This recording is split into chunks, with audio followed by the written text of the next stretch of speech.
everyone, and welcome to another episode of Home and Away, a podcast devoted to all things in and around the world of sporting Kansas City soccer.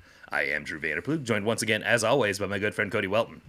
This week on the podcast, Sporting Kansas City returned to their losing ways on Saturday night in a staid, depressing, and rather familiar-feeling performance, losing 2-0 to LAFC. LAFC was the second in a row of very solid defensive opponents that do not care much about possession, and unlike Minnesota last week, did not relax once up 2-0 and gave Sporting Kansas City no opportunities of consequence to attack, and Sporting certainly was not up to the task of creating said opportunities on their own. Peter Vermes lamented this fact after the game in his post-game comments, stating that LAFC were simply better than them in every phase of the game. While it was a fairly obvious statement, it rings a bit hollow, as the team has spent $9 million in the offseason supposedly improving the quality of the attacking players on the roster, only to see them struggle with the exact same issues as in the past. There are, of course, reasonable arguments to be made about rapport building and time playing together, but this all feels so familiar, it is hard to believe that this is simply going to get better with time. We will discuss what we both would do with the personnel and the tactics to try to get something out of this team, as well as discuss the reality of the situation that Peter Vermes finds himself in, and whether we believe he's capable of pulling this team out of it. Finally, we'll take a look at the fun soccer team in Kansas City as the Currents start the season 2-0, a U.S. men's national team that sadly looks just as ineffective offensively as Sporting Kansas City, and preview Sporting's upcoming road trip to Frisco to meet up with the now Lucho Acosta-led FC Dallas. Cody, it was only a couple weeks ago that I went on a bit of a cathartic diatribe regarding the prospects of this team. Now, they had only played 3 league games at that point, and perhaps that anger was a bit premature. But now 2 more weeks have passed, and it's hard to see any substantive progress. Outside of a goal-scoring barrage over 12 minutes against Minnesota that we both agreed was not really repeatable, this team has been extremely frustrating to watch. We knew the defending would be a problem. It's basically the same back line as last year, so that was expected. But to see the offense continue to be so frustratingly boring and incapable of creating consistent, meaningful chances, it just gives you, as a fan, like this complete feeling of resignation every time the opponent scores. And it's not just us. Like, you can see it on the players' faces. You can see it in the way they play. There's no aggression. There's no bright movement, no camaraderie. There's no connection, nothing. And it's making fans to just have to cope with the fact that this team is just bad. And it's creating a level of apathy toward this club that I can't recall seeing, certainly since Peter Vermes took over. Absolutely. And you could be described to, by the way. I mean, the parallels between those two, where those two teams find themselves at the moment is, I think it's pretty stark. Apathy, I think, is a good way to describe the feelings in the stands. I just kind of, after the first goal over the weekend, I just kind of sat there, like, just stunned. Like, my wife and I just kind of sat there quietly and just kind of endured the rest of the game. There's very little to cheer about. There's very little exciting going on. You know, look around the stands, and it's every girlfriend or wife within sight of us was on their phone, like, for the entire game, and all the husbands and boyfriends had the same sort of look of resigned pain on their face, and it was rough. It was a rough game to have to watch, and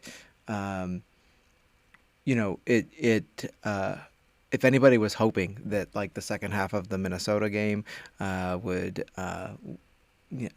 cause a spark or something, that this performance against LAFC, really smacked that down, because it was grim, and it was dire, and there was not much positive happening on the pitch at all. Yeah, I mean, I couldn't say it any better. I had to, for the people that listen to this podcast, I do rewatch the games because especially after home games, not always after away games, depending on the situation when I'm watching the game live on an away game, if I'm hanging out with somebody or not, but certainly for home games, the TV angle is always better than where you're sitting. Yep. And I'm not distracted by friends around me and whatnot. And I gotta be completely honest, the way this team plays right now, I try to find all the distractions I can get during the game and try to enjoy the experience of being around people I know and that like try to have fun, because realistically, the soccer is not fun. So you should at least enjoy the experience in some way if you can, right? And try to like be around the people you're around, and so in that regard, I'm not necessarily making the best analysis of what's happening at all times during the game live, right? So I rewatched the game, and I've told you this over and over. I've said this on the podcast. When I rewatch the game, I typically come away with a different perspective of what happened. Like, oh, this worked, or hey, there were some things that I really, I missed the first time around where I could see potential. There's nothing. Yeah. Like, I rewatched, I didn't rewatch every minute of this game. I rewatched it all the way until the 86th minute, when for some reason they subbed both fullbacks. Vermes decided the 86th minute, down 2-0, was a good time to substitute both fullbacks. I think they were up and ready to go at 80, and it just took that long for them. No, they weren't. No, because I watched this. They were up and ready to go. There were 3 other stoppages, and Vermes held them back. Oh my goodness. Okay. The corner, specifically the corner kick. Yeah. When Kyrie Shelton was available to come on, he held both him and Leibold back. That's crazy. So yeah, it was at that point that I could not watch the rewatch any further. I don't think you missed anything. I didn't. No, but that's what I'm saying. I certainly didn't. I didn't. I could have not rewatched it at all. Like that's the point that I'm trying to make, is that there was nothing of significance that really stood out that I missed watching it live, because it was just so staid and ineffective and boring, and without ideas, and sort of just. I mean, it was almost as if, like, when you see like those tactics boards and whatnot, and they put all the pieces into positions on the boards. Mm-hmm. It was almost as if they went to those positions and just stood there for 20 minutes. That is very true. That's what they do. And like, it's, how can you get excited about that? And how can you take $9 million worth of new attacking players and do that with it? and it's just like, it's so difficult to watch. Yeah. And feel the least bit good about that. To the point, I think Zach made the point in the Discord. I think several other people have as well. We've got to find a way to be happy about hanging out with each other at these games, because the soccer ain't gonna do it. No. And I will always be a fan of this team, regardless of how shitty they are. But I'm at the point now where I'm like trying to come up with ways to get some enjoyment out of this trip to the stadium outside of the soccer, because candidly the soccer is just not going to do it. And I mean, I don't know I'm working on it, right? Like I'm trying, but I understand why some people are like, fuck that, I don't want that. Yeah. I mean, it was a difficult decision this year between having money to maybe take a vacation this summer, and having sporting tickets, and I opted for sporting tickets, and man, it's it's difficult to justify that decision after a game like Saturday night's game.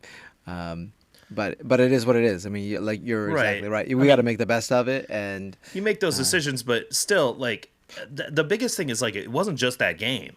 It's that we're 5 games, we're really 7 games into this season, and we're not seeing any significant change or progress or something popping out that you're like, oh, eventually this will get better. There's no signs of that. No. And they got to go on the road to Dallas this weekend. We'll preview that when we get to the end. And then they're coming home to play St. Louis.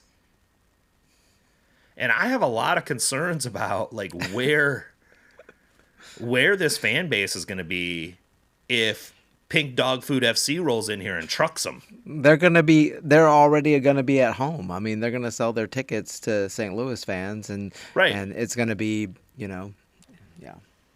And St. Louis is another extremely strong defensive team so far this year. Yeah, very, very strong. Yeah. So like, it doesn't look. I don't get the feeling that this is all of a sudden going to get significantly more positive from a soccer perspective. So anyway, this is a really dour way to start this podcast, and I understand that. But I think I think we're being dishonest if we're not realistically discussing the situation that this club finds itself in currently. And I mean, all of the normal caveats that you give, regarding roster construction and lack of spending, like those all are all still around. But at some point, you just gotta cook dinner with the groceries that you have, and like you said, they're not. There's no improvement. There are very few like tangible things that this team does well. It's really difficult to see when you're watching the game what the plan is, like how the team is going to score, how the team is going to keep other teams from scoring. They continue to be like pretty competent through the middle of the field, and then just astoundingly incompetent in the final and attacking thirds, and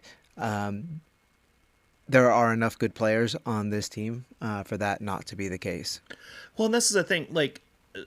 I think this was a conversation. There was obviously quite a bit of lively conversation on the Discord over the last several days about this, because it's reaching ahead, I think, for a lot of people, and it reached ahead for many fans before this. But we're getting to you at least were like, hey, I can see in the offseason a plan in place for making this roster better.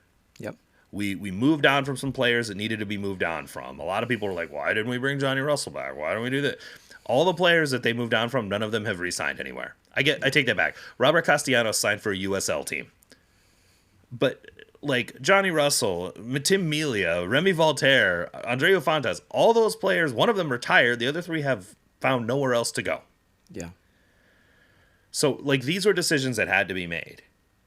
And we could see from a GM perspective, from sporting director perspective, a plan in place for trying to improve this roster and using the investment and improving the staffing behind the sporting director as well, so they could be a bit more of a professional organization about managing this. These were all problems that needed to be addressed, for sure, and they're continuing to be addressed.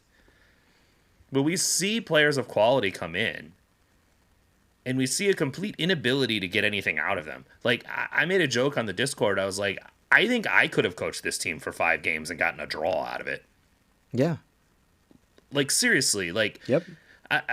You could stumble into a point with this assemblage of talent in MLS. Yep. Just by standing there and telling them to play soccer.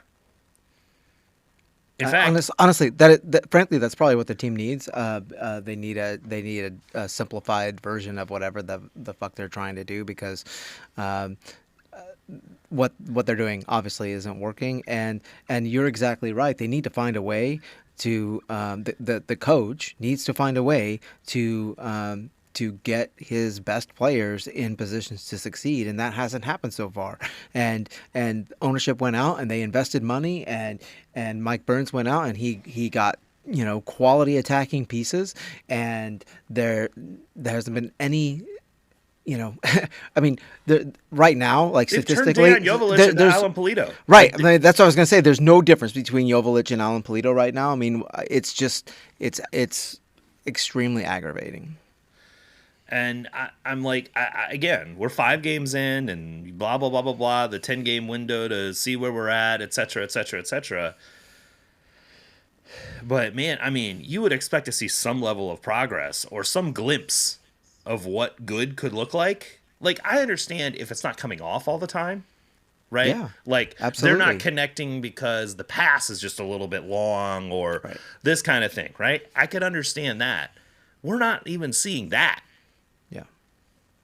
We're seeing just a bunch of standing around hoping somebody will pass them the ball. Yeah. Joe Lowry had asked me to do a bit for their. He and Ben Wright do a weekly like in depth of every team, right? They do a power rankings with an in depth thing, and I don't really care about power rankings, and I find them to be sort of irrelevant. But I find the additional information about each team to be very interesting, right? Like it's a good way to catch up. There's 30 teams in this league. There's no way to consume them at the level that you and I consume sporting and try to present it to the listeners of the pod.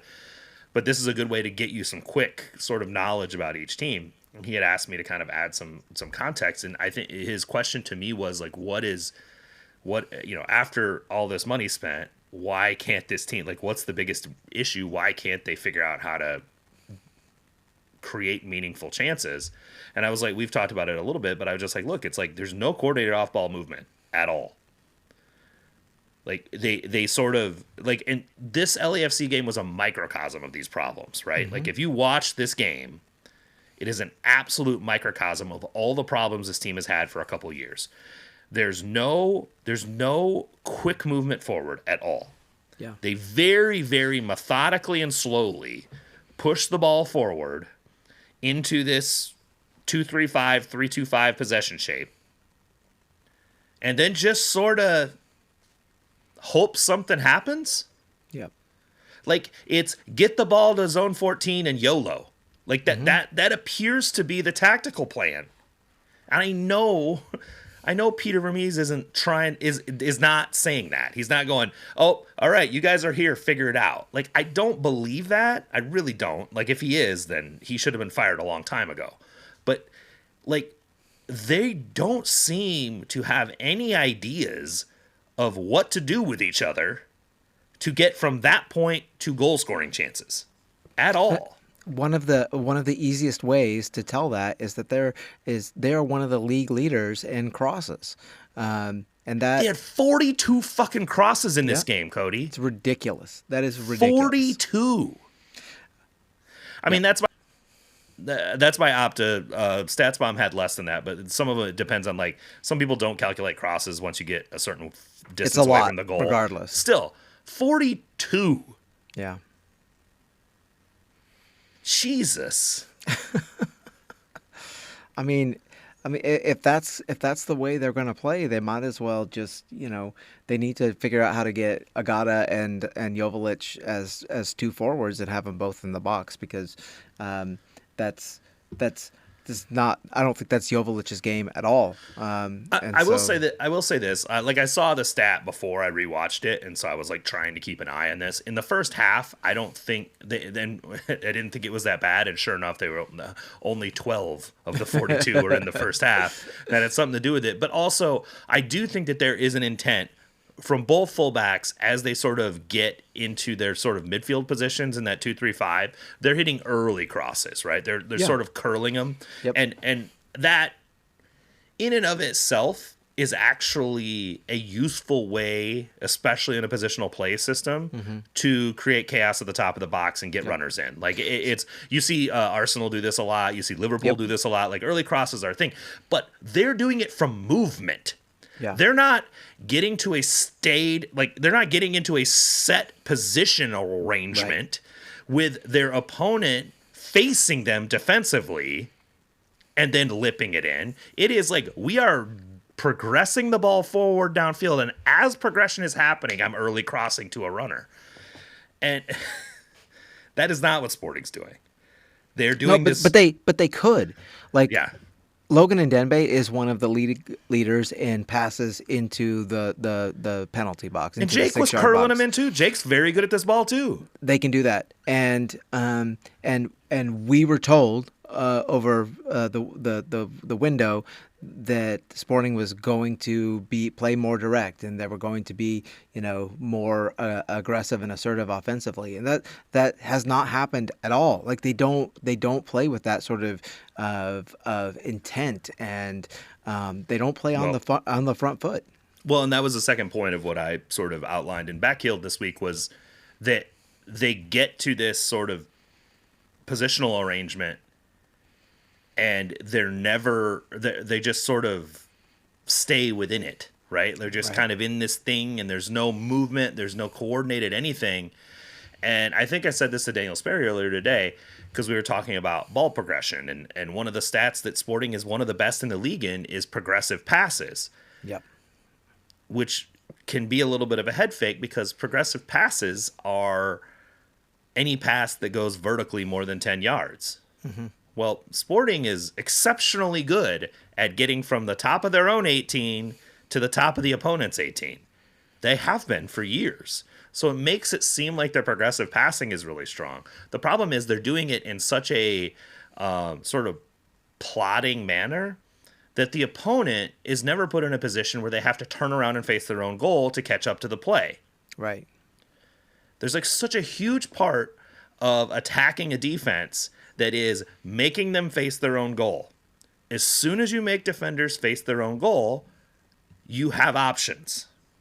Yep. When they're facing you the whole time with the ball in front of them, you're going to struggle. And it's the Makes same it thing. easy, and it also gives the whole defense time to get back. So instead of attacking in transition and attacking, against three defenders, you pull back and you wait, and now you've got 8-9 guys behind the ball. And they're It's a all lot, facing you. and they're all facing you, and they're And all ready for you. that is an extremely difficult thing to break apart. And there are ways to do that. When we get to how we'd fix this part of the conversation, I think we can talk a little bit about what you can do against teams that want to do that. Because there are a number of teams that play this way, that intentionally play against the ball and play on a counterattack that Sporting's going to struggle with as long as they're running this system. Yep. And who knows what the situation is with Peter Vermes long term, and whether or not some of this will turn around or not, and whether he gets a reprieve or not, and we'll have to see. But we have to plan for the fact that this tactical system is probably not going anywhere. And are there ways to adjust to it? Use the structure of it in a way to create chances in a better way. So we'll get to that here in a minute.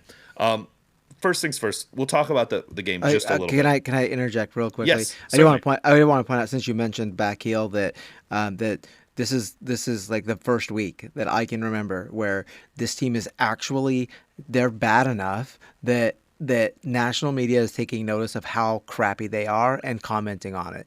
And for a very long time, the last couple of years, the national media has been kind of, apathetic about Sporting Kansas City. They don't mention them either positively or negatively. But they're definitely on the radar, like spoon contender radar, like that bad. And it's just it's tough to see. I crunched a number of the underlying numbers and different statistics this week, preparing for the pod. The only team in MLS with a worse non-penalty XG per shot than Sporting, New England Revolution, who have 0 goals. 0 goals. Yep. And an absolutely atrocious coach. So yes, yeah, like beating New England is like. I don't know what. It's like you showed up today. That's basically all you have to do to do that. But even New England, like Carlos Heel is still doing Carlos Heel things. He's still putting players in positions. They're just not finishing any of the chances. He's still a dominant chance creating player, and and we need to see that kind of at least like I think that's part of the problem, is that even the guys who are designated players who are supposed to be really good, like they're not bright enough to shine through the rest of the turd, Well, and they're like, let's talk about the game really quick. Manu Garcia was struggling to get on the ball a lot in the first half, so Vermes flips him and Memo Rodriguez positionally. And Manu starts playing from a lot deeper, closer to the left side, receiving the ball, and he would get on the ball, looking at 5 guys in a line, perfectly spaced out, with defenders right on top of him, and he's like, "Hey, like I can't." What do you want me to do here? Even Carlos Heel's not going to find a pass in there, right? Yeah. Like I mean, I don't know what Manu's supposed to do in that circumstance. Let's get to the lineup really quick and talk through a couple things, because I do think there was one thing I wanted to highlight that I thought was okay. So both of our supposedly starting center backs were injured again. Cool. Jansen Miller, Robbie Volliter end up starting. I think Jansen Miller actually had a pretty decent game. I agree. Yeah, there's definitely something to build on there. There were a couple bad turnovers, Sure. but he also recovers really well. Yep. He's the fastest center back we've had in a long time. Yep. Long time. He ran down David Martinez one time. I was like, oh, okay. I didn't realize he had wheels like that. But had by far the best defensive metrics in the game. Like, he dwarfed Robbie Volliter in this game. Yeah. Like, by a significant amount. And he was integral in build out and possession too. I think he might have had the most touches of anybody, and for somebody making really their first start to do that that's pretty impressive. He almost had an assist on a ball over the top. Yeah, Like, there were a number of circumstances that were really good. He's obviously still a rookie, and he's a little naive sometimes, but I'll fucking take it, because I think we mentioned the half that he played a week or two ago. He was maybe more aggressive than his teammates expected, and it caught him out and got him into some bad circumstances. Shoppy gives up that penalty. Like, a couple things happened, right? Right.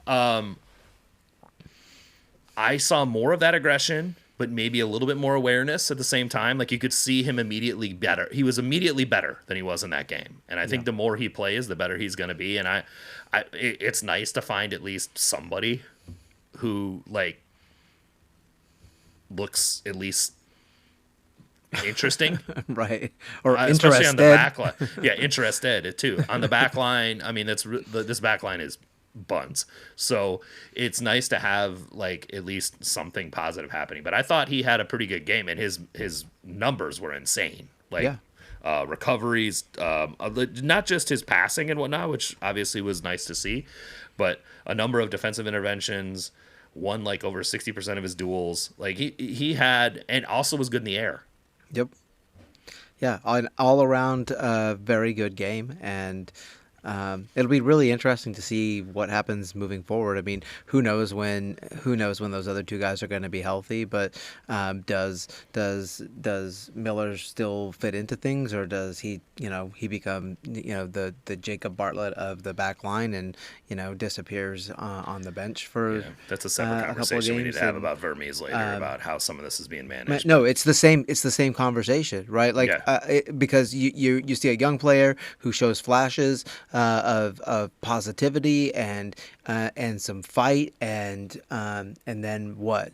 And so, like I said, it's the same conversation. But that's the thing. It's like, there was a lot of stuff that was really good. There were a couple mistakes that were noteworthy, but they didn't turn into goals, and they were, things that he recovered from, and he also covered off for his teammates making shitty plays in a couple circumstances too. So, the other thing, I hesitate to spend much time on John Pulskamp, because I don't think it's even close to the top 10 of things that are wrong, that need to be addressed on this team. But this is pretty bad on the first goal. Like, he's pretty bad, right? Yeah. And it's typical of Pulskamp, because he makes a great save 2 minutes prior to that, when he gets caught out on almost the exact same play, right? Martinez doing the overlap. And this time you can actually see him try to do the same thing that he did when he saved the goal, is he's rotating to the cross. Like, you can see him shifting his weight and cheating for the cross. And then Martinez just goes roof. And, I mean, it's a very nice strike by Martinez for sure, but it's also one that, like, as a professional goalkeeper, you need to stop that. Like, that's a bad goal to give up. So, I mean, it is what it is. I mean, like, it's typical Pulskamp. It's like, it's never that great. It's never that terrible. There's always like one or two things that sort of offset each other. And I think he ended up like minus a quarter of a goal in post shot XG. So, okay. All right, whatever. Set pieces, second phase of set pieces. I mean, I guess this is not really a second phase of So set piece. This is a set piece where Polskamp makes the first save, and there's like no one tracking Aaron Long. Like, how the fuck? Aaron Long has so many set piece goals in his career. yeah. How is no one following him?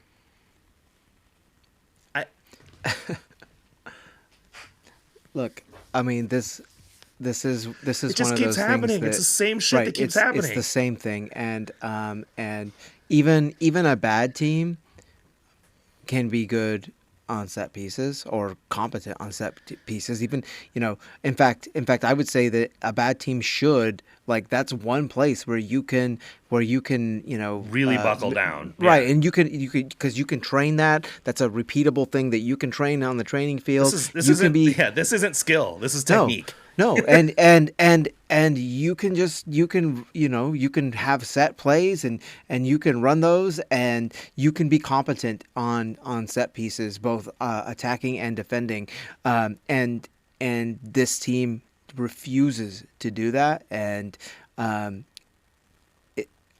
like like that alone is enough to just make me want to move on, right? Like, because it's just the same problem again and again and again, and this insistence on attacking set pieces, on putting the ball to the across to the far post is absurd. It's absurd. Well, and then they Drew. hit one. It They is- hit one early one. They hit one short one, but Shoppy kept it like a 4 feet off the ground. Right, it was kind of like a laser, really short, and I don't know what. I really have no fucking idea. It's like they're trying to be too cute. Yeah, statistically, just in world football, statistically, you are way more likely to score off a near post ball than a far post ball. A near post Right. ball versus a far post ball. So they're trying something also, when that you- doesn't ever work for anybody. Well, when you add another 10 yards to that kick, it makes it that much harder to place as well. Amen. There's just a lot of reasons Yeah. why you don't necessarily want to go long unless you've caught something in scouting tape about how the opponent crashes the near Right. post and you can find pockets behind it. But, like, there's no reason to do that unless you think that there's going to be all this space over there. And even when they go short, they go so short because they're looking for a flick on behind the back post. Like, they're so hell-bent on trying to score on the back post of a set piece, and I just don't know why. Like, I don't get the point of it. If they need to be that hell bent on scoring at the back post during the run of play. Yeah, when there's a fucking cross, like, or when someone gets the end line and hits it across, maybe there should be, like, a runner there. Like probably somebody like your left winger, Yeah. who instead is posted up at the 6-yard line, literally shoulder to shoulder with your center forward, and that happened because he thinks he's a shadow striker. He doesn't think he's a winger. that happened multiple times, and I about lost my shit and like make the far post run. But look, this is coaching, because this team has never consistently made that run. Like, nobody on a Sporting Kansas City team has ever done that. It's just like lack of through balls. Consistently, this is a coaching thing. This is a Peter Vermes thing. There's no through balls. You're not going to beat bunkered defenses without through balls. You're not going to attack directly. Like, you have to. That has to be at least a tool in your tool bag, and this team Right. just doesn't do it. And, and they're super focused on wide progression, right? Like, Yeah. and that is where all of their progressive passes exist. So, Yep. of these, they're averaging almost 50 progressive passes a game, which is a really high number. 70% of them are wingers and fullbacks hitting those passes. right. So it's Tommy, it's Shoppy, it's Ndenbe, it's Davis. And if you're an I'm sorry, opposing, of progressive passes received is what I should say. Right. So of the players receiving progressive passes, 70% of them are wide players. Like, no one's receiving progressive passes through the middle of the park. Like, Manu Garcia receives 4 progressive passes a game. yeah. The same number as Dejan Joveljic. Right. So you have $9 million worth of players. I mean, I guess Shoppy's worth some of that. But anyway, $8 million, let's say, worth of players who get 4 progressive passes a game each. Well, and even those passes, Drew, are they're to some degree they're gimme passes because a smart defense, an intelligent defense is going to say, look, Sporting likes to do this. We're just going to let them do that. They can't do jack squat in the final third anyway. So we're gonna concede the wide areas of the pitch, let them progress the ball that way. We're just going to drop back, bunker in. They can't break Why that not? down. Just stay narrow. Like Right. that should be your goal. Yeah. Sporting cannot progress the ball through the middle of the field, so you just give them the width and stay narrow and just Yep. make sure that you close off the space. Like I would do this too. Like if I'm looking at the scouting tape, like this is exactly how I'd set up as Yeah. well. If If they're- you look at the plot map of both like Minnesota and LAFC, they've got like 5 guys like average position like clumped in the center of the field. Yep. Absolutely. It's and you can, and if you look at the average position map of Sporting, there's like nothing in the middle of the field, and there's like 3 guys on each wing. Yeah. Yeah, And so it's just like the possession. When you see inflated possession numbers for this team in the last few years, it hasn't been because they're possessing the ball in order to. It's not a front foot action, right? They're being allowed to possess the ball because other teams are happy to let them possess the ball because they can't do anything with it. You know what I'm saying? Like when it comes down to it, when Sporting like has to possess the ball, like if Sporting were to score a goal and had to protect a lead and really possess the ball in order to protect that lead, they can't. They've shown in the past like 2 or 3 seasons that they're unable to do that. And so both the progressive passes and the possession numbers,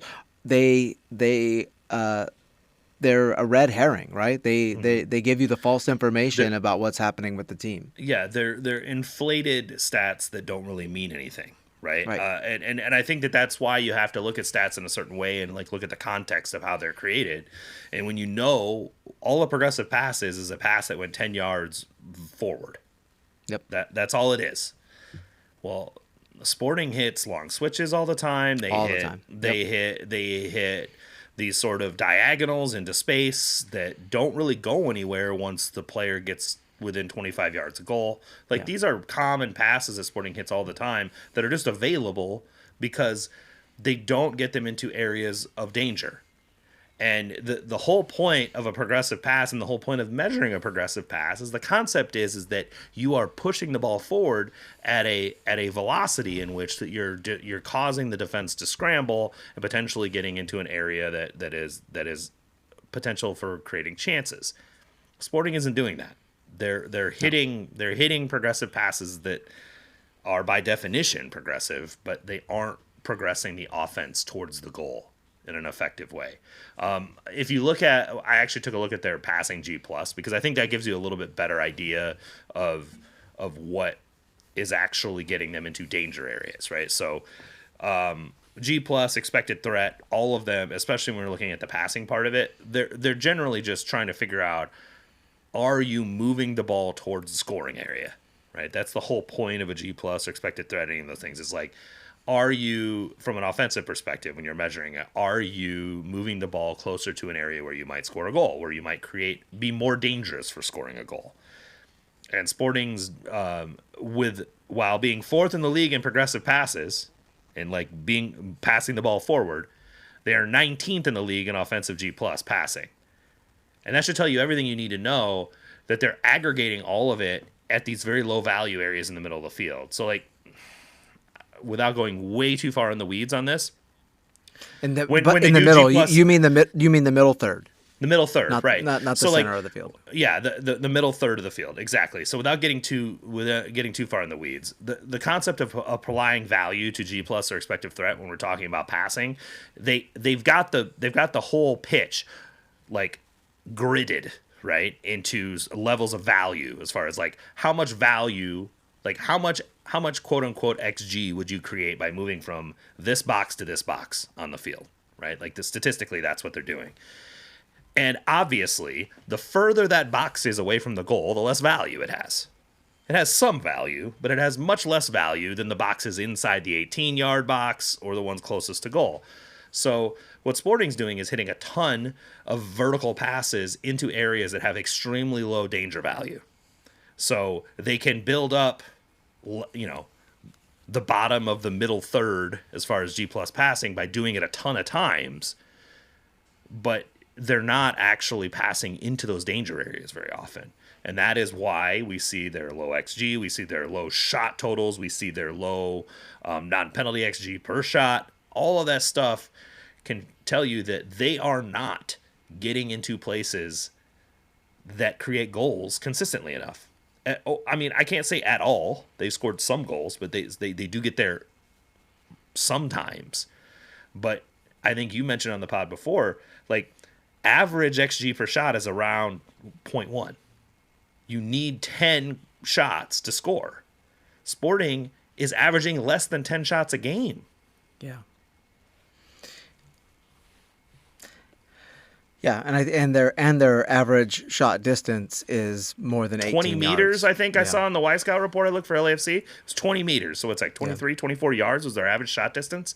Like that, come on. Like, how you cannot score effectively in any league, much less this one, like playing that way. And I know that some shots are coming from deeper now, like you're seeing some teams be more effective doing that, but they're not doing it against bunkered defenses. They're doing it via disorganization, early crosses, kickbacks, things like that. The opponent is offered so much space that the long shot is worthwhile. Yeah. The window is wide enough. They're shooting into a wide enough window that from that distance they can be effective. That's not what Sporting's getting. They're getting blocked shots a lot. They're shooting into extremely narrow windows. They're passing into extremely narrow windows. So there isn't anything that makes you think all of a sudden the floodgates are going to open, right? Do you know when shots are blocked? Shots are blocked when they're predictable. Mm-hmm. And that was the second thing that I wanted to make sure I highlighted. It wasn't just that they were sort of slow as far as like finding passing windows and things of that nature. When they would get opportunities, too many touches, man. They're trying to set up a perfect shot over and over again. And what always happens is they hit the setup touch and then the opponent closes and then actually the shot got worse. And I mean, Memo had one of these where Manu plays him the softest ball to the top of the 18. Mm-hmm. And Memo takes a setup touch long straight into the center back. And I mean, I'm like, I don't know that Manu could have plattered him that ball any better. Yep. Like, it was perfect for him to just rip it. And he takes a setup touch and then rips it straight into a defender. Yep. And that is just one example of it. It happened many times in this game.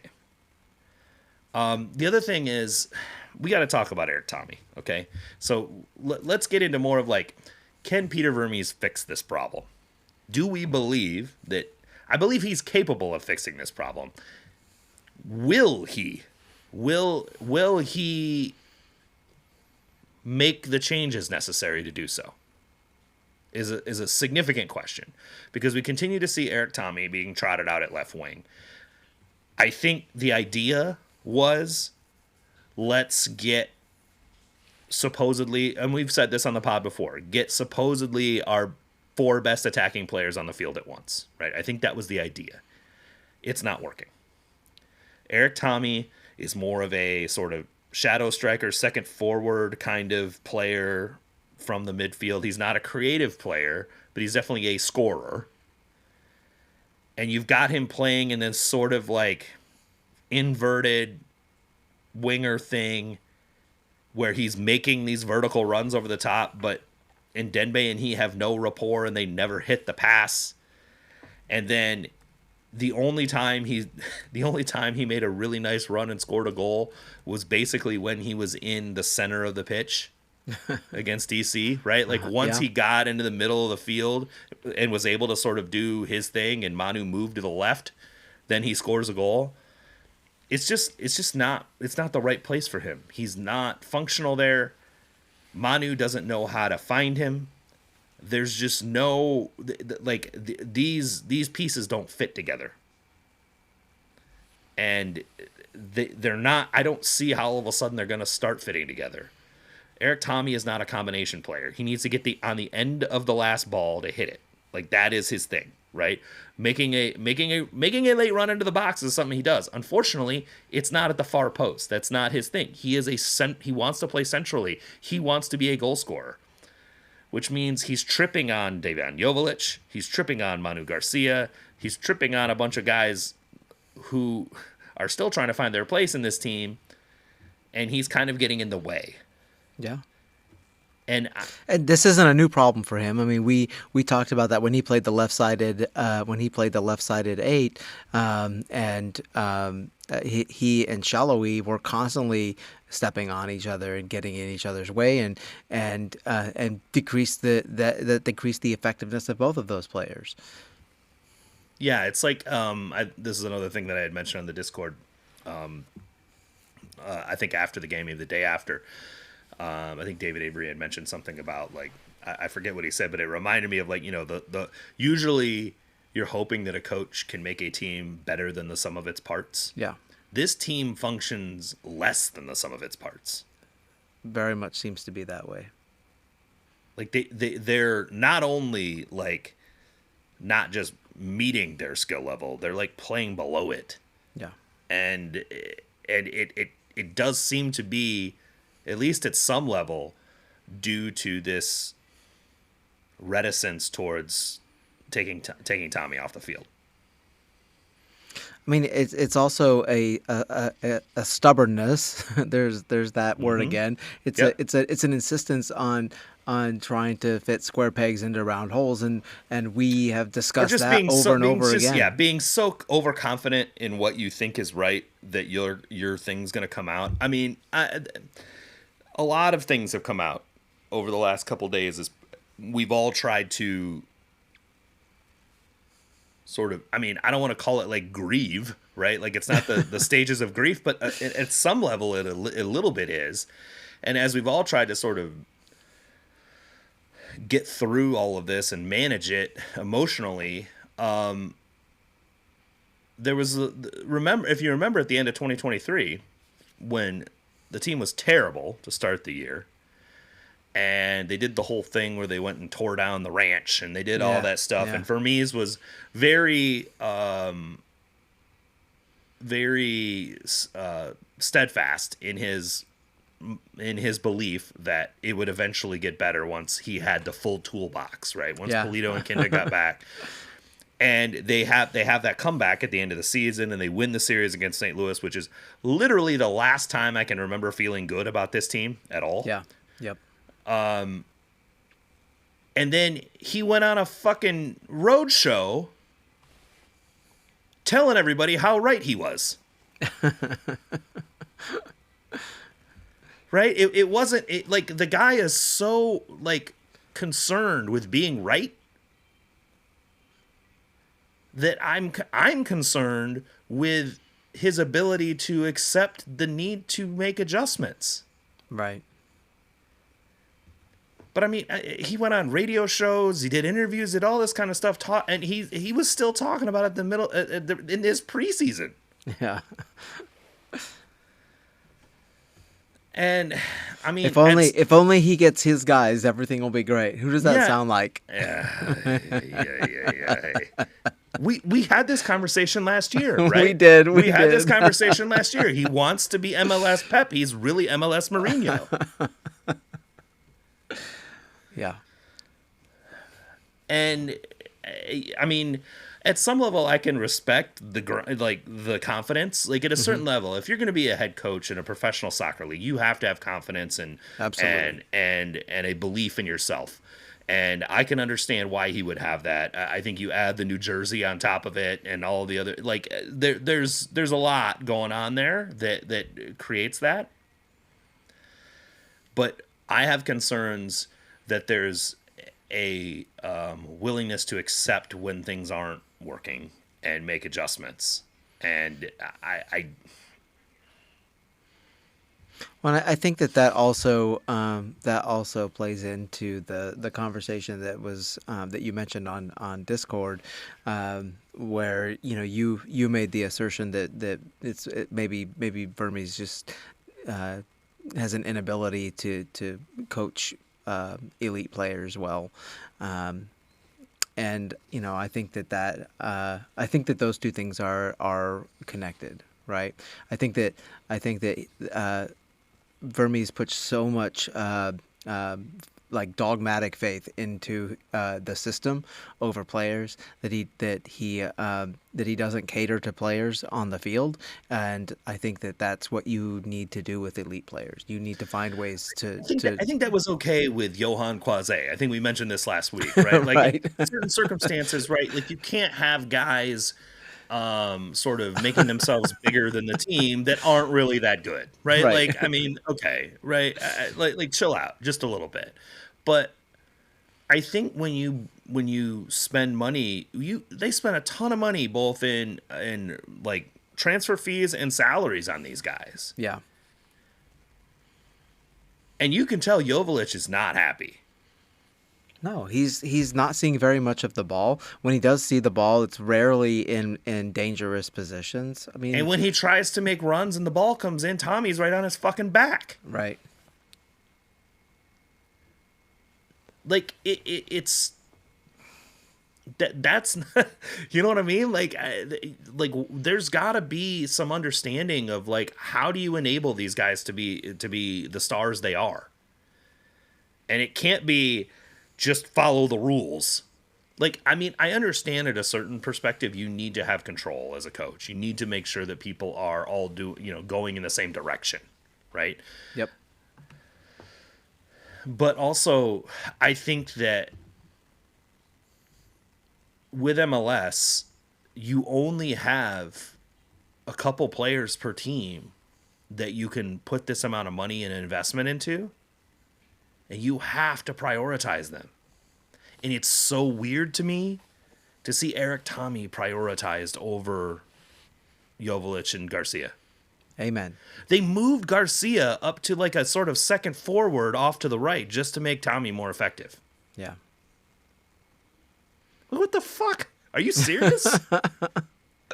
He's the most Yeah. creative player this But team's ever seen, maybe since Benny Feilhaber, and he's so good in the middle of the park, and you moved him top right. yeah. But remember, like this is the coach. Like this coach believes that he has the answer to do that, right? Because he's had success with it. Just contorting the team to make sure Graham Zusi stays on the field. He tried the same thing last year with Polito, contorting the team to make But sure that Polito did he stayed on the have field. success with those? Like realistically, I when would is the say last I would time? say I would say no. Yeah. Yeah. I mean, I think that's I clear. understand. I understand. Was it 2020? Was it the COVID year or the year after they won the conference, right? When they had the weird schedule. Was it 2021? Right? Was that Yeah, that sounds right. before Polito and Kinda both did their knees? Right? Yeah. Yeah. Was so I think that was the last year you can quote unquote consider success. They lost the first round playoff game. And then the last time this team legitimately was good, in my opinion, and we've had this conversation in the Discord as well, was 2018.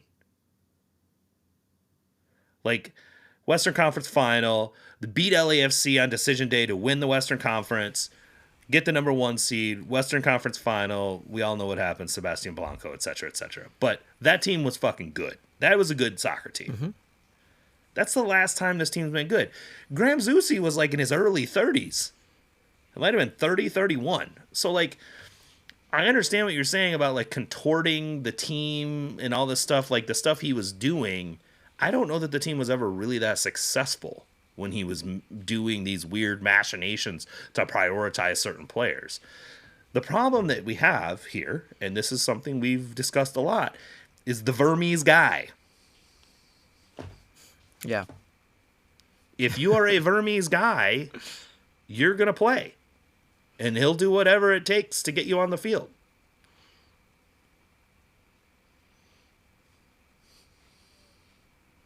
Yep. I don't know if there's anything else to say about it. No. And so we're doing this really ridiculous shit to try to get Eric Tommy on the field, and he does not fit with these players.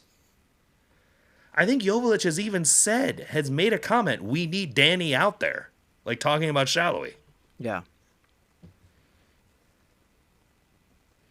But Vermes has a point to prove to Shallowy, and also, he is, I think, maybe convinced that he can make Tommy at left wing work.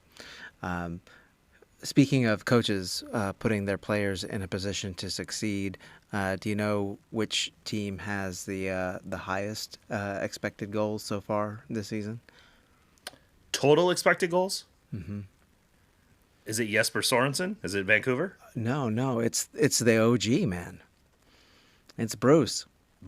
Yeah. Well, I mean, we had the whole conversation about Christian, positionism versus relationism. Yep. Christian Espinosa is having a absolute just banger of a season so far. That team still sucks defensively, but sure they're a fun team again. They're actually fun. Yeah. And that's I think that's probably maybe the point you're making is like they still suck defensively, but it doesn't matter because they can still get some results in their offense. Yeah. They have a bunch of good who else players. sucks defensively? Orlando. Right? Yeah. Orlando, they're not playing well defensively right now, but they're scoring a ton of goals, and they're exciting, and they're fun to watch. And they're coached by fucking Oscar Pereja. I know. Well, they're going to come back down to her. That he is Oscar. He can only coach one way. Yeah, he's gonna put the grip on that eventually. He's like, whoa. It's gonna be like Diego Simeone. He started a little loose, and then as soon as they have some bad results, he'll go back to grim. I mean, I would say Atletico's been a pretty fun team for the last couple years. Like they've gotten a lot better players, but that makes a big difference. Yeah.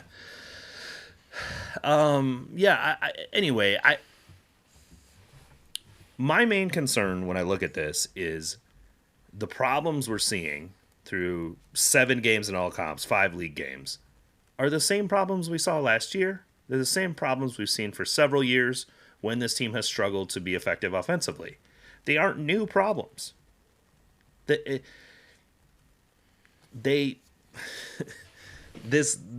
is like the scouting report's out on this team. It's been out.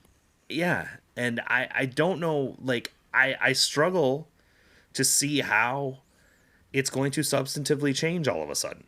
Mm-hmm. Like, 2 more weeks of practicing together is all of a sudden going to make them unlock these passes? They're hitting into the narrowest fucking windows you can imagine because they're just standing there. Yeah. I mean, I think against Dallas it'll look better because Dallas is a completely different team and they're not as organized defensively.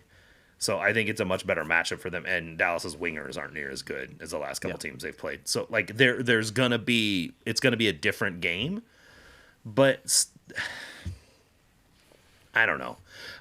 So here's the question that I have. So the couple things that I've seen that it appears they're trying to do, and it seems very formulaic in nature, which is a very Vermes thing as well. It's like we're gonna follow this formula to do things. Whole lots of long switches, like overload to long switch either side, and then sort of vertical runs off of those. I don't see the passes into those vertical runs very often. I don't know if you do, but I see the runs, but I don't see the passes hit into them. I mean, is that the problem? Will they all of a sudden start hitting those?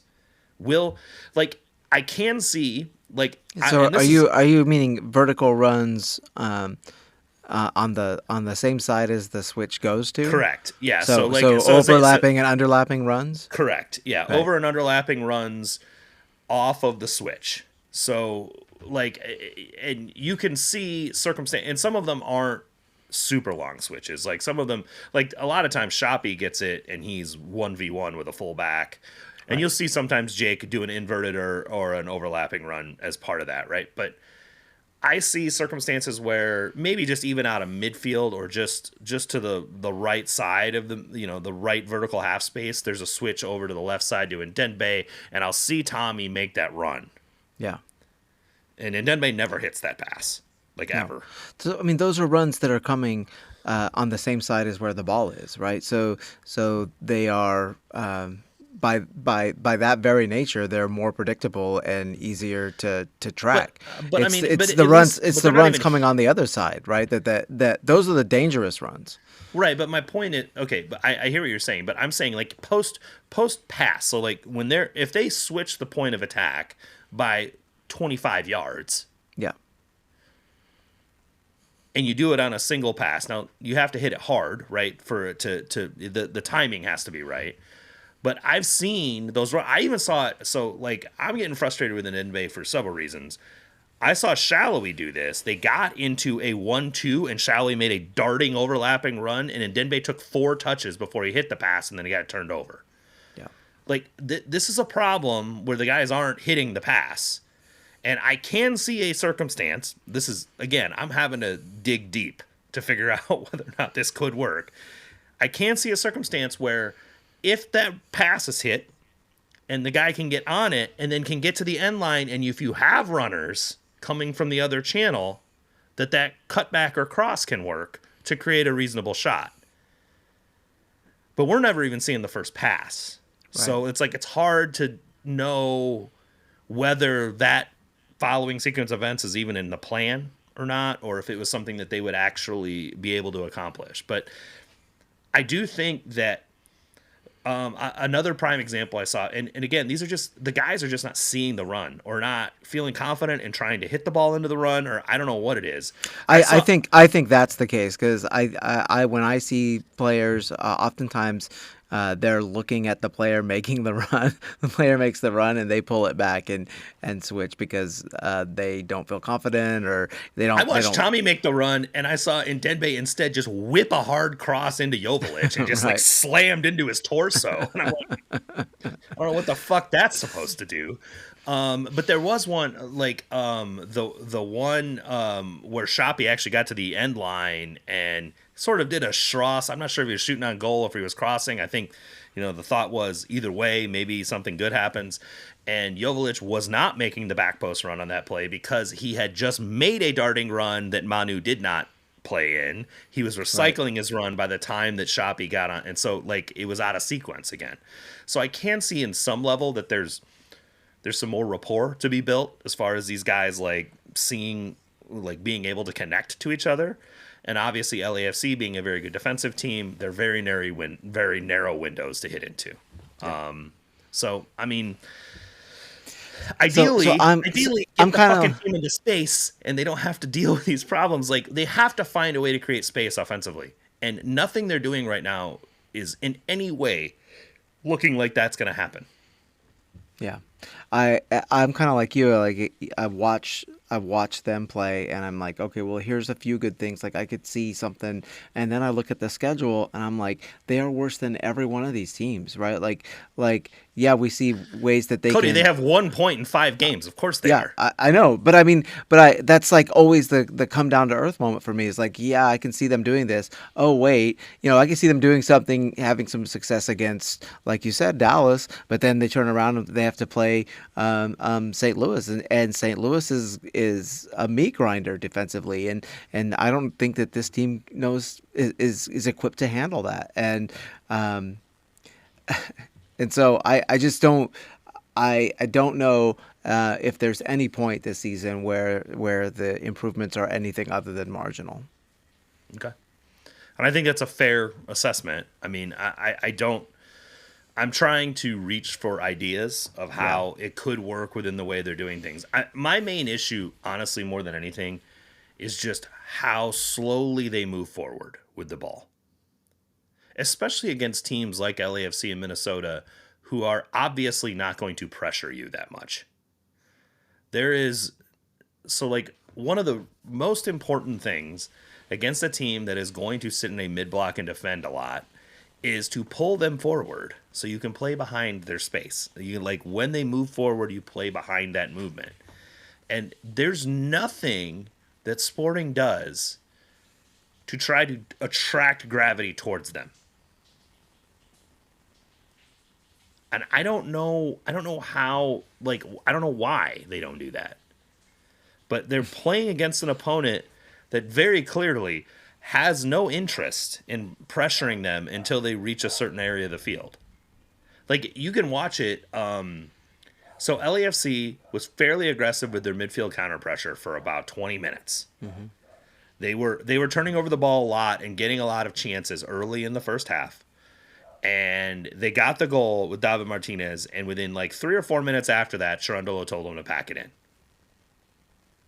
And you can actually watch it. Like I told you this before the game, and I sent it to you. That I downloaded the Y Scout match log of it, and there's a cool graphic that shows in there like where your average line is on the field.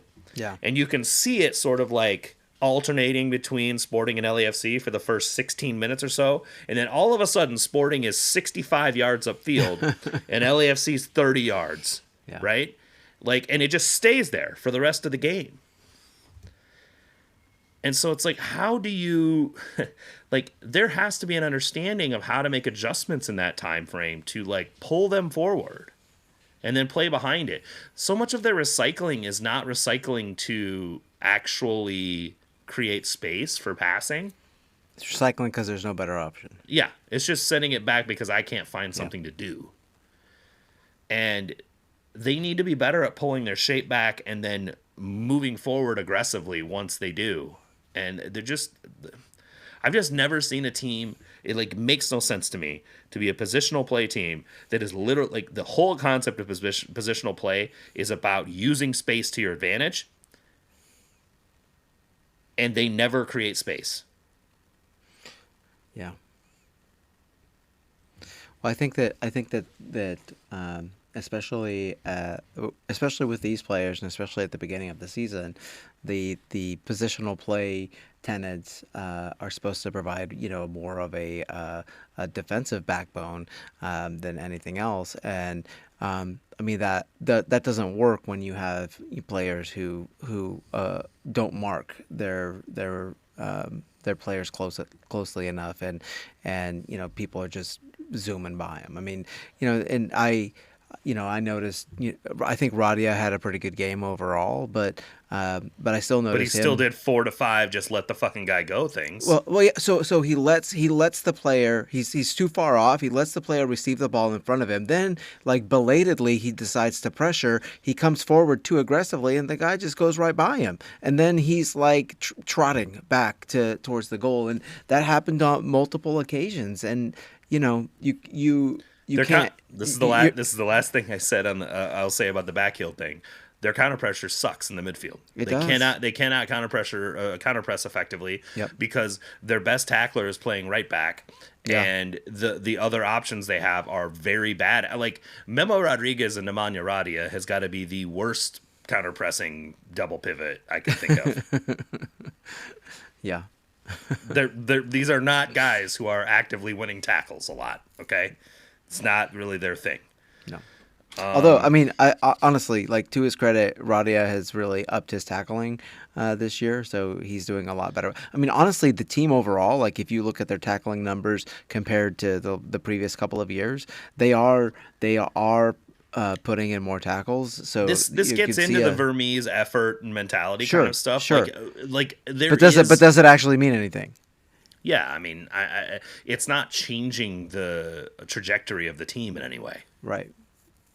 So, cool, they're doing more things the coach likes, but it doesn't mean anything in the results column. So, like, what difference does it make? I mean, are there anything... man, this has been a fun podcast. Are there any other things that you can think of, like let's say in a perfect world, the lineup comes out on Saturday against Dallas. Eric Tommy's on the bench. Shallowy's playing left wing. Jake Davis is in the midfield. What do you think that those changes on their own are going to make a significant impact? And what would you suggest they should be trying to do with those changes to sort of unlock some of the capabilities of the other players on the team? Well, I think that I think that the main priority has to be to get Manu the ball in the middle of the field with some space, so that he can work on finding the center forwards and the wing players. And if you have a situation like that, and then you throw in the possibility of Jake Davis making late runs out of the midfield, then all of a sudden you have a much more, I think, dynamic and unpredictable attack. Do you think Jake being in the midfield would cause them to get the ball through the midfield faster? I do. I think that Okay. I think that he is. Because I think that's a prime issue with this team. I do. Yeah, absolutely. He's not a dribbler through midfield, right? Like he will take a few touches, but he likes to pick his head up and play a pass. He does that. Should we see Bartlett and Davis in the double pivot? That would be my preference. Like I would actually. Yes. Sorry. Yeah. I would. I mean, I would prefer Bartlett. He just covers more ground. He's more mobile. I think He's a way better long passer. I think he's an excellent. I mean, not a crosser, but a much better on the carpet progressive passer. Right. And you lose maybe some some press resistance, but I don't know that's you're not gonna be pressed. What's it gaining them at this point? Like that, Right. I think that's the problem. I totally agree. The problem I'm at this point is like we're continuing to prioritize things that are not helping the team win. Yep. Well, and I think that's entirely because that Vermes expects that magically it'll all come together. Well, his expectation is multi-million-dollar attacking players. It's on your job. It's your job to figure it out, right? Yeah. That's what I'm saying. This Mourinho sort of thing is very, like, it's been in my head for a few weeks now, because it seems like it's like, okay, we're at zone 14, magical $1 million players, go figure your shit out. Yeah. It doesn't work that way. No, especially when unless you have Drogba, maybe. Well, but especially when you have 30 other teams with $5 million players on them. Yeah. Right? Like that's not how this works, man. The balance of the league is such that you have to figure out how to get your players in effective places. And it can't just be here, you're in your 2-3-5 in the attacking zone. Work it out. Yeah. And I realistically don't believe that that's what Peter Vermes is telling them to do. No. But it certainly looks like it. Yeah. And it's looked like it for several years. Many players have come through this team, and it still looks the same. Yep. The only thing that is consistent is the coach. Totally agree. All right. Let's move on to potpourri. Just like your favorite Jeopardy category, this is where we'll discuss a couple topics in and around the sport against the MLS soccer sphere. I did not get to see this live, but I did watch it later because I wanted to see what happened. Kansas City Current win their first 2 games of the year. Go to DC and beat the Spirit. That's a big win on the road early in the season. We expect the Spirit to be a solid team.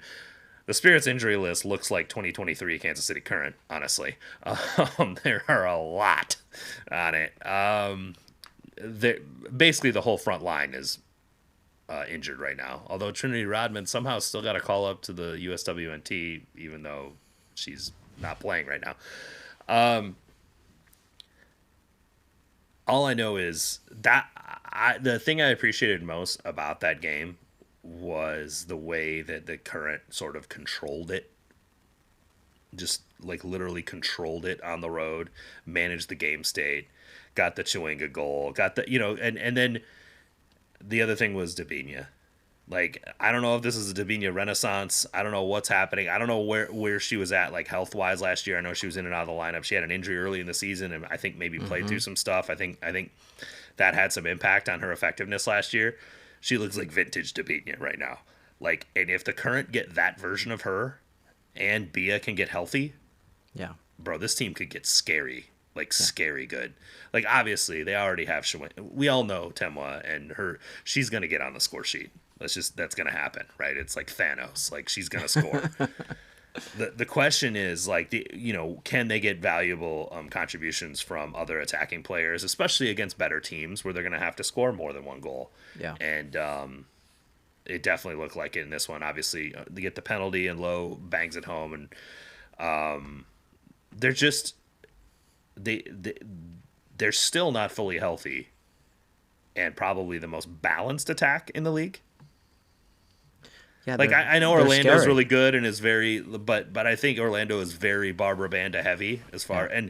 and they should be. Like, she's fucking phenomenal soccer player.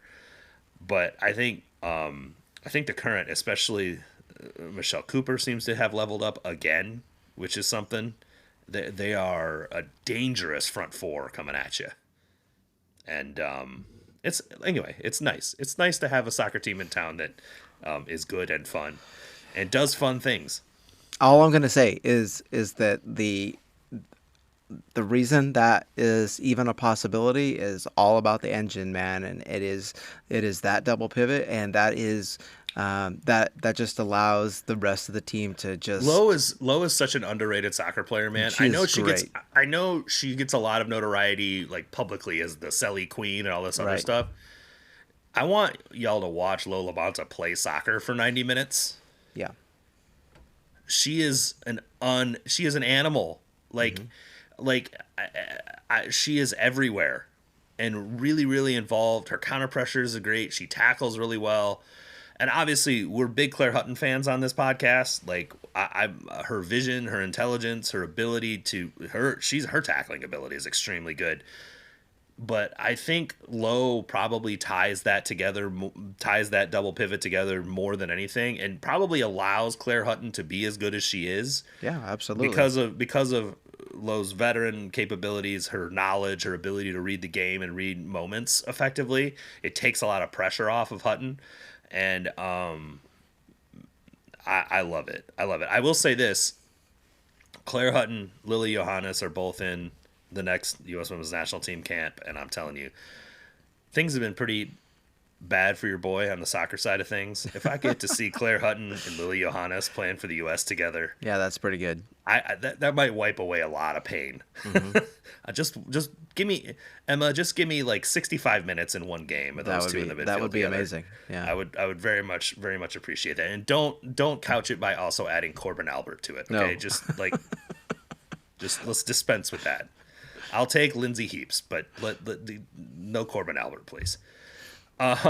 Anyway, The thing about both of them is that they're a double pivot. They're sort of nominally dual sixes, but they're both like capable box to box players, and they both have like the passing chops to go along with their defensive chops. And I mean, Labonta especially is a super creative passer, and it's just like. It's almost like the ideal midfield from that aspect, and the platonic ideal of a central midfield. It is, man, and it is such we're so lucky to have that, because that is, like I said, that's the engine, that's the spine, and it makes the center backs' jobs a lot easier. It makes it possible for the fullbacks to get forward and contribute in the attack without too much worry, and obviously it makes the players ahead of them, it makes their lives easier, that they can attack, and they know that they have those two solid players behind them sweeping things up. It's really awesome. It really relieves a lot of pressure from those players, and that's why they can attack the goal so aggressively, because they know they have teammates behind them that will clean up a mess if necessary. And the flip side of that is Sporting Kansas City, who has the opposite of that. Right. And I think that does lead to some of the issues they have offensively, that they're constantly worried about tracking back defensively or covering certain scenarios. This is why we keep saying, that things will be better when Jake Davis moves into the midfield. It's not like, Jake Davis is, some elite superstar. I mean, he's a fine player, but it's not Xavi's not walking into the lineup. My son's bedroom is in the basement. He heard me talk about Jake Davis, and he said some unkind words about Jake Davis. Well, because we know he hates Jake Davis. I know. But your son that's why I was also loves up. Timo Werner, so we can just immediately discount any of his football opinions. Okay? Amen. All right. Well, yeah. See, he's still talking shit behind you. Okay. Let's talk about the U.S. Men's National Team. I mean, very similar problems to the things we discussed about Sporting Kansas City. They cannot seem to create against a bunkered opponent. An organized defense is a problem for them. And this is not a new problem either. Like, this did exist with Berhalter a little bit prior to Pochettino taking over, so I don't want to completely blame Pochettino for this problem. It's just an issue with the team in general, that they don't have the right kind of, like, positive and aggressive movement to try to take apart that type of block. But one thing I noticed, and John Mueller actually did a really good video on this on Blue Sky. If you go check out his Blue Sky, talking about Tim Weah and his positioning and moving Tim Weah onto the left. Poch had this was the talking point amongst the scuffed guys and whatnot about 6 months ago, that like Poch knows, like, he like does all these tests and looks for like dominant eyes and things like that. And this whole thing about putting Tim Weah on the left was because of his dominant eye and his ability to see the field better. The problem is he's right-footed. So if he's making vertical runs on the left, he's crossing with his bad foot. If he's inverting on his right, he's stepping right on top of Christian Pulisic. Yeah. It's just it seemed to be a bit of a galaxy brain move that didn't really work out, in my opinion. Because he was so effective playing for Berhalter, stretching the back lines wide on the right. And I just feel like there were some interesting choices made as positionally as where to put certain players that did not seem to help impact the ability to be creative offensively. I think that the absence of Jedi Robinson had a lot to do with that. I think that if he's in there, he provides all the width on the left hand side, and so you can be a little bit more liberal about where you put Weah and Pulisic. Pulisic can be a lot further to the right. Weston doesn't need to be basically a 10, right? He can be a little deeper. Yeah, that's true. But look, if your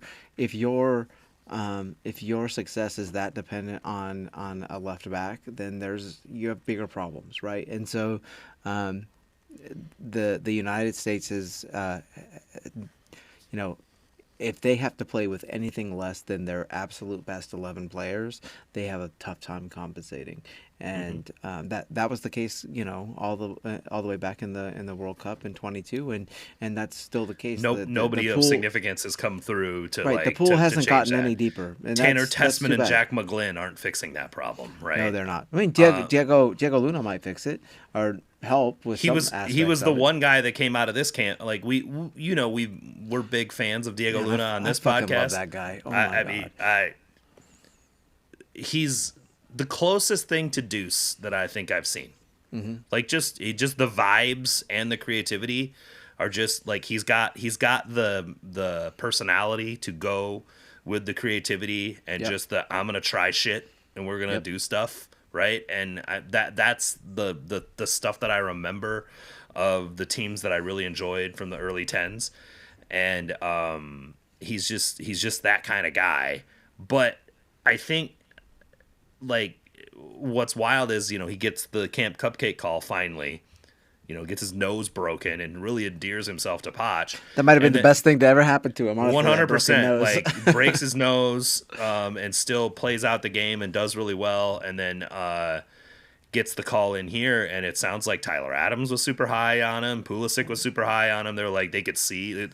I think Adams said something along the lines, you can see his quality. But he's like, and Tyler even said he's also got personality. And it's like, I feel like it's dumb to get into this psychological stuff, because I feel like at some level it just play soccer, but this team has no vibes.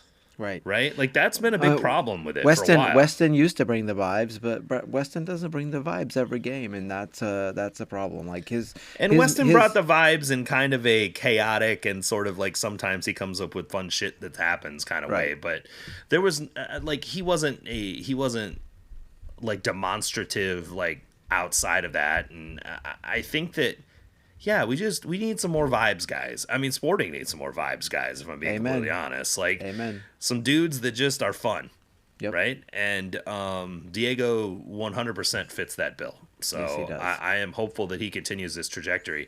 And the thing is, it's going to be really good for him professionally if he continues this trajectory, because like he was the only bright spot of those 2 games for the U.S. Yeah. that had guys like Christian Pulisic on it. Yeah. And it's not like Pulisic's having a bad season in Milan, right? Like he's actually probably doing better than he did last year when he was the best player on their team. So it's kind of cool to see that for him, and hopefully that continues because I love that. I don't know why, I just love that dude. Like he's fun in a way that a lot of players for that team are not. So we're gonna get Serginho Dest back soon. So is PSV in Club World Cup? I have no idea. Okay. I don't pay any attention to Club World Cup. I don't. Well, it impacts their games in the summer, right? Because the Gold Cup and all that. Like, and also, I'm just gonna be very honest. Like, I am not a big Serginho Dest fan either. So well, he's got vibes. There's no doubt that Serge has got vibes. He's more sizzle than steak, in my opinion. So I mean, he's better than Joe Scally. That is entirely accurate. Yes. So, like, just get him out there for the sizzle. Like, I would prefer the sizzle right now because there's just a whole lot of just boring ass shit happening. Yeah, soccer's supposed to be fun. Let's get the sizzle going. 100%. Okay, one thing to look for. Let's do a quick preview of FC Dallas. I don't know how familiar you are with the current version of FC Dallas. They have a lot of different players now. They do, yeah. The familiar ones are, Sebastian Lletget and Martin Pass, and I'm trying to think of who else is actually in their starting lineup that you'd recognize from previous FC Dallas teams. Peter Musa, obviously, he came there last year. But their big move, obviously, picking up Luciano Acosta during the offseason, like right before the season started. They also, I didn't even notice this with one of the trades, either for Areola or Ferreira. They got Leo Chu back. Yes. So Leo Chu is on that. He doesn't play that much for them. He's not very good. No, he's not very good. He was sort of the throw in, I think, in one of those trades. I almost said he was the Shoppy Suleimano. Come on, Shoppy's actually I a know, decent player. but that's why I didn't say it. But then I did. On. Don't be mean to Shoppy. Jeez. I'm not. You are because like you're like I almost said Shoppy. I know. Like, I should. That is your way of saying Shoppy without taking criticism for saying it. But yeah, they're. I watched a little bit of their stuff. They're. I mean, Lucho's Lucho, right? Like he's going to be really good in tight spaces on the ball. He's going to release passes. He's going to get into goal scoring areas. He's going to be shifty. He's going to be hard to cover. They are not that good. No. I mean, like, just the games I've seen, they happened to win this past weekend, but most of that is due to RSL getting a red card in the 19th minute. Now, Sporting got a red card in the DC United game and couldn't do shit with it for 40 minutes. So, credit to Dallas for, finding a way to get a goal in that circumstance. And they should have had a couple more, but RSL's goalie was on a heater for sure. So, but I think that this is not an impossible matchup for Sporting. This is going to be a much more up and down game than we've seen the last couple weeks for sure. Musa is a real player. Like he is a real player, and he's a much more active center forward than we've seen in the last couple weeks. He's going to shade left and right quite a bit. I saw a number of circumstances. He seems to definitely like get into the left vertical half channel and receive the ball there. And then he's a really good passer from those areas as well. And if you have a Luciano Acosta or you have a driving winger from the back post, he's pretty good at delivering that ball from there. The one thing is he presses the back line a lot. I think Dallas does in general. So if Sporting can stay organized and keep their line high, like there's going to be a lot of offside. And I saw it a lot in the couple games that I just sort of watched the highlights of. They are pressing the back line a lot with runs, but they tend to be offside a lot. So what will be interesting is whether or not Sporting can maintain that line.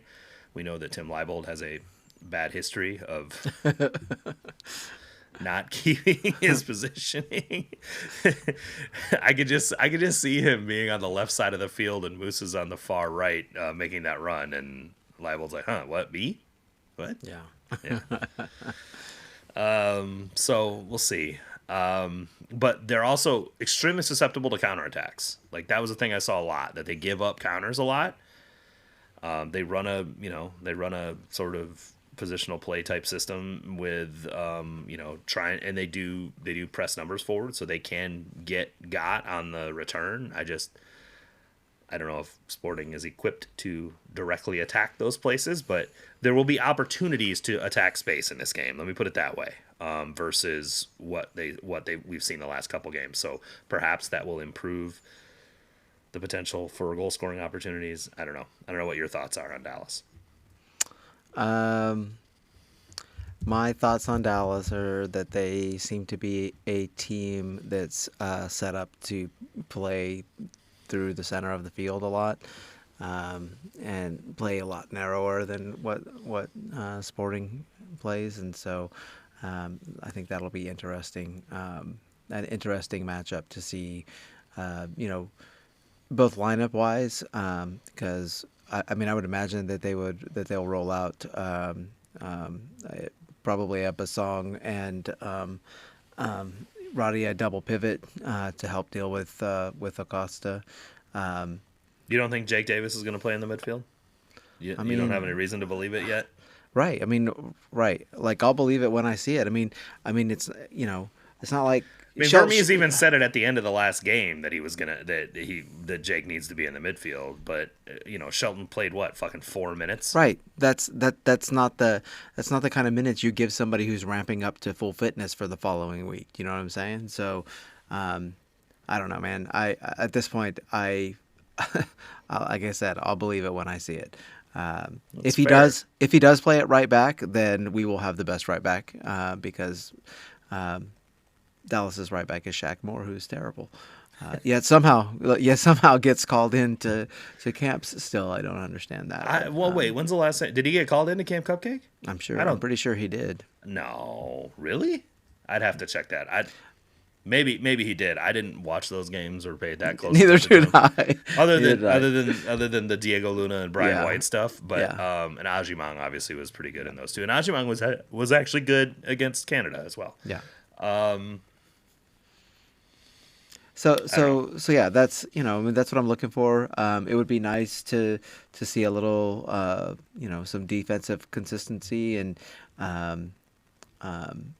some defensive organization, and like who are we kidding? It would be nice to watch a competitive team, right? Like, we just want the team to be competitive and hopefully play a little entertaining soccer, and like that's I think maybe at this point that's the most we can hope for. Yeah, for sure. And that I would love to see that. I don't know if I can expect that, but I would love to see it. Shaq Moore, by the way, last appearance for the U.S. men's national team was in June of last year. He got a 6-minute sub appearance in the friendly against Brazil. Before that, it was the 2022 World Cup. So okay. Shaq Moore has one national team appearance since November of 2022, and it was for 6 minutes. All right. Well, Jake Davis is still a better right back than him. I would agree. And Kyrie Shelton's probably a better right back than he is, if I'm being completely honest. You're probably right. All right. And on that note, I'm Drew. He's Cody. We will talk to y'all next week. Go Sporting.